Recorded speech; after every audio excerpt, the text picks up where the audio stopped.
Welcome back to the home of all things ballroom dance. Today we are answering another question in the comments. Hi, Sunny. So happy to see you've recovered well from your accident. Could you make a video sometime about sandbagging? We have some pros in our area who stay in bronze for literally 10 plus years.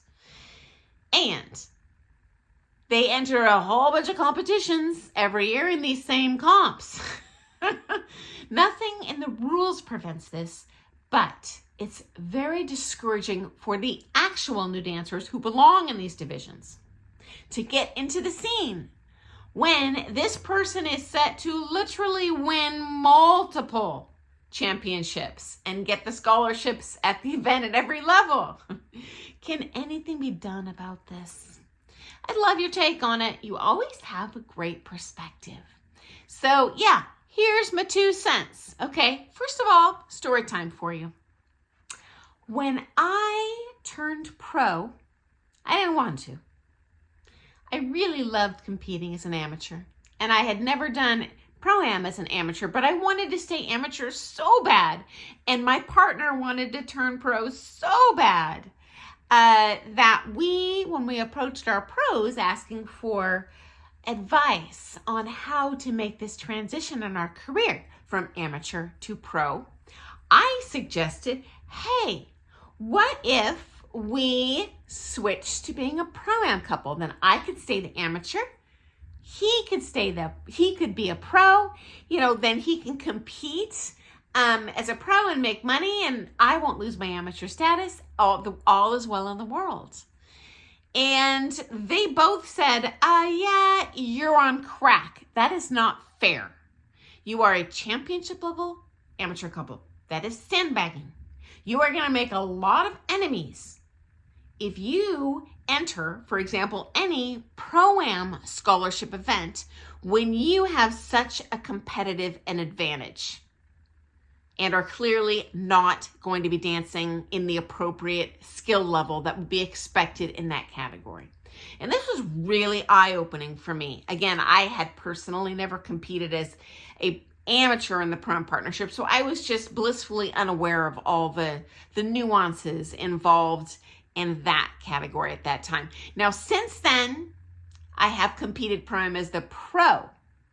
Although I am a huge advocate of amateur dance sport, when you can find an am couple, I obviously also recognize it's hard to find an amateur partner. So I'm not throwing down pro-am at all, but I definitely see this problem in our industry, and I have experienced it myself.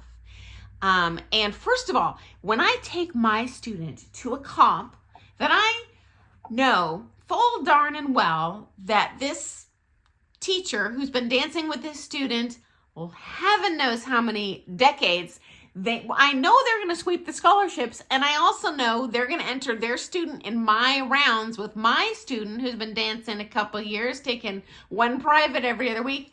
Yeah, I hate it. I feel like I am leading a lamb to the slaughter. It is not fair, but my student has no choice if they want to compete, right? What am I going to do? And it's not fair, honestly, guys, to the higher level dancers at the comp too, and those scholarship events that person's going to sweep. Here's why. Pro-am competition is expensive.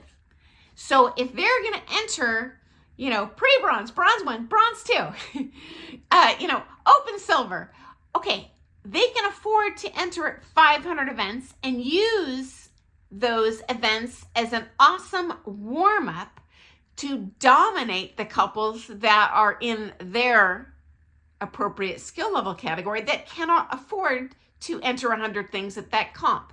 It's unfair on many levels, And also as a pro, I worry, okay, well now my student's gonna think I'm incompetent, because that poor student goes out there, especially when they're not very experienced. They don't realize that student that they are on the floor with does not belong there, okay? And that student literally has spent 100 times the amount of time in lessons and in practice and on competition experience that my poor student has. And then worst off, I worry about the morale for my student.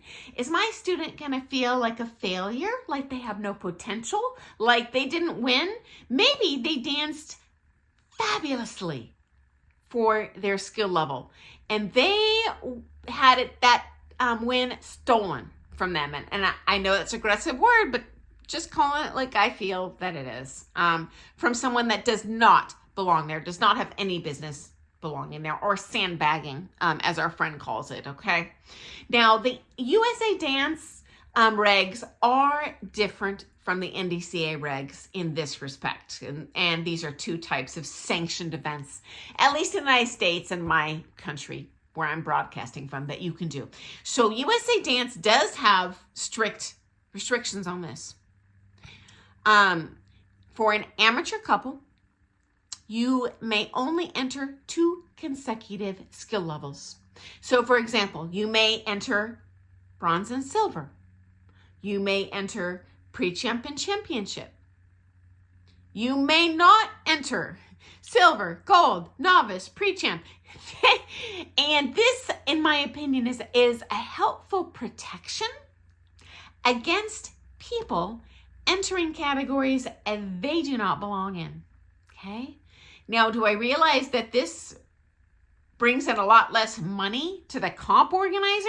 Because as an organizer, if I have some yahoo who has $1 bajillion to drop on comp entries, it's in the selfish best interest of my wallet to have them enter everything.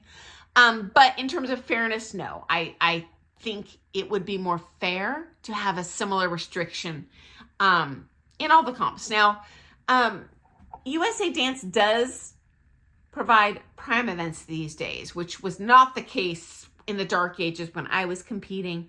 But honestly, you're not going to have the number of entries you do in those NDCA events. So, come see, come saw. But they do have restrictions for the Pro-Am couples as well. It's a little different. For Pro-Am, you may enter 4 consecutive skill levels. But in my opinion, this is fair because there are so many more divisions of skill in the Pro-Am versus the amateur events. So in amateur dancing, you would only have, for example, bronze, period, silver, period. And if I'm leaving out the age classifications at this point. In Pro-Am, you could have a pre-bronze, a bronze, full bronze, open bronze. So there can be, even though it's just bronze figures, they have many more categories you can enter. And there's some practical reasons behind this. The downside is you don't get as many competitors in each category, but the upside is when you do Pro-Am, you are often, not always if you're lucky, but often sharing your pro with, umpteen other amateurs. And so if they were only allowed to enter, for example, 1 bronze event, but they had 5 bronze students, well, now what are you going to do as the pro? You not let half your bronze people compete? Like, that wouldn't be fair. So I do understand why they do that, but I also feel it's helpful to prevent sandbagging by restricting the range of skill levels that a single competitor may enter. Okay.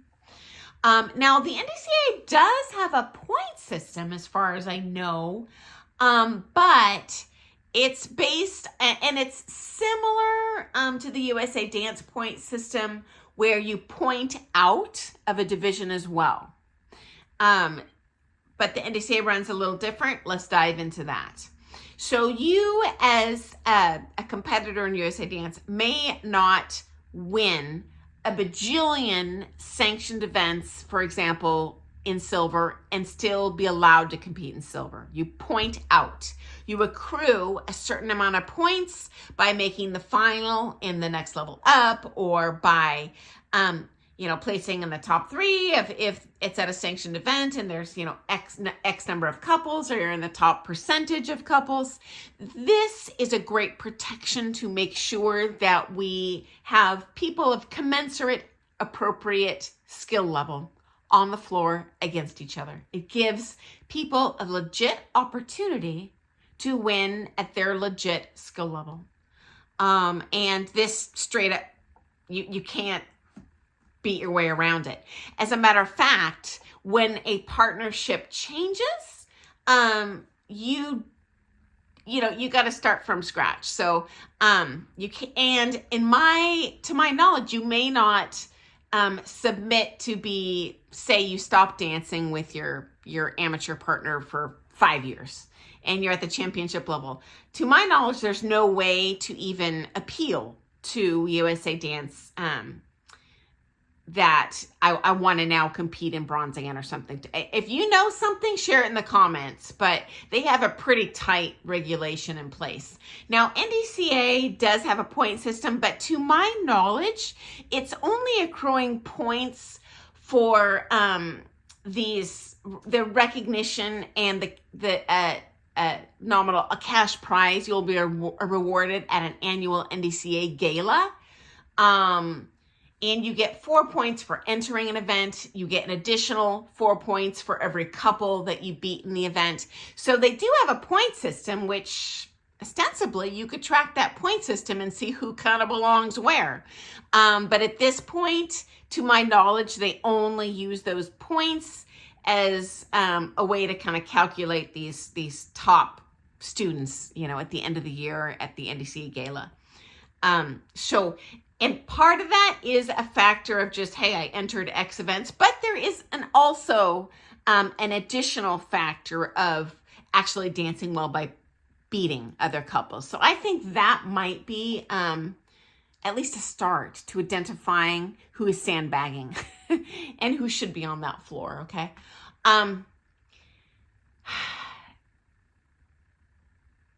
The competitor accrues only 1 point if they place an event where there's a quarterfinal, or if they dance in the final of the next level up for USA Dance.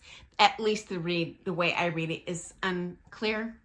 And when I first started competing pro-am, there was absolutely no point system at all. There wasn't this national, recognition system. The NDCA was, there were no. It was just very different back in the dark ages, friends.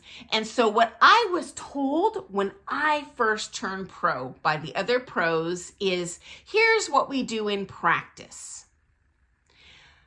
If we win an event that year, we do not enter that same event with the same student in the future years, because that is good sportsmanship and fair. And at that time, again, guys, we're talking a long time ago now, though, but in my experience, everyone honored that. And there does seem to be, just an opinion, more of an unfortunate cultural shift over time towards making money and padding pockets of all sorts of layers of people involved. Now, hopefully I'm wrong. Maybe that's just in my little area of the world, friends, because again, I am broadcasting from the United States. We are a worldwide community of ballroom dancers. And finally, the United States is a huge country. So what I've seen in my tiny little neck of the woods might be totally different than what you're seeing. And if I'm off base here, friends, absolutely share in the comments, because I appreciate and learn from all of your stories. You certainly don't share the name of the comp or the name of the teacher. I don't want to embarrass anyone. But I would be interested to hear if you're seeing this in your neck of the woods, and then which part of the world or which different part of the country you're in. Because yeah, this is of great interest to me too. And mama don't like it. So, also friends, if you're seeing people kind of break these rules, just know that in my observation, I have never seen someone get in trouble unless someone calls it out. And you don't need to share your name. You can just go up to the chair of judges if you see something that would be literally against the published rules in your competition. You can say, hey, and share what your concerns about this person. They're not going to automatically DQ that person. What they'll do is call that person to the dais and ask, the question, and then they will pull them out of your event if they don't belong in it.